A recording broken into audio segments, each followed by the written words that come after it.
संत और प्यारी कन्या की कहानी। एक महान संत हुआ करते थे जो अपना स्वयं का आश्रम बनाना चाहते थे, जिसके लिए वो कई लोगों से मुलाकात करते थे। एक जगह से दूसरी जगह यात्रा के लिए जाना पड़ता था। इस यात्रा के दौरान उनकी मुलाकात एक साधारण सी कन्या से हुई। कन्या ने उनका स्वागत किया और संत से कुछ समय कुटिया में रुककर आराम करने की याचना की। संत उसके मीठे व्यवहार से प्रसन्न हुए और उन्होंने उसका आग्रह स्वीकार किया। कन्या ने संत को अपने हाथों का स्वादिष्ट भोज कराया और उनके विश्राम के लिए खटिया पर एक दरी बिछा दी और खुद फर्श टाट पर सो गई। कन्या को सोते ही नींद आ गई। उसके चेहरे के भाव से पता चल रहा था कि कन्या चैन की सुखद नींद ले रही।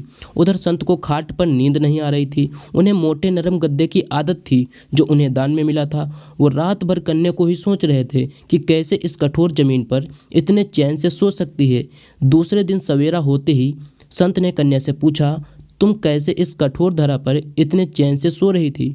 तब उसने बड़ी सरलता से उत्तर दिया, हे गुरुदेव, मेरे लिए मेरी छोटी सी कुटिया एक महल के समान ही भव्य है। इसमें मेरे श्रम की महक है। अगर मुझे एक समय भी भोजन मिलता है तो मैं खुद को भाग्यशाली मानती हूँ। जब दिन भर के कार्यों के बाद मैं इस धरा पर सोती हूँ तो मुझे माँ की गोद का आत्मीय एहसास होता है। मैं दिन भर के अपने सत्कर्मों का विचार करते हुए चैन की नींद सो जाती हूँ। मुझे एहसास भी नहीं होता मैं इस कठोर धरा पर हूँ। यह सुनकर संत जाने लगे। तब कन्या ने पूछा, हे गुरुवर, क्या मैं भी आपके साथ आश्रम के लिए धन एकत्र करने चल सकती हूँ?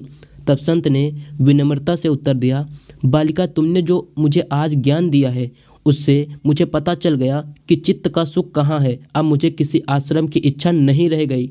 यह कहकर संत वापस अपने देश लौट गए और एकत्र किया धन उन्होंने गरीबों में बांट दिया और स्वयं एक कुटिया बनाकर रहने लगे। आत्म शांति एवं संतोष ही सुखी जीवन का रहस्य है। जब तक इंसान को संतोष नहीं मिलता वो जीवन की मोह माया में ही फंसा रहता है और जो इस मोह माया में फंसता है उसे कभी चैन नहीं मिलता।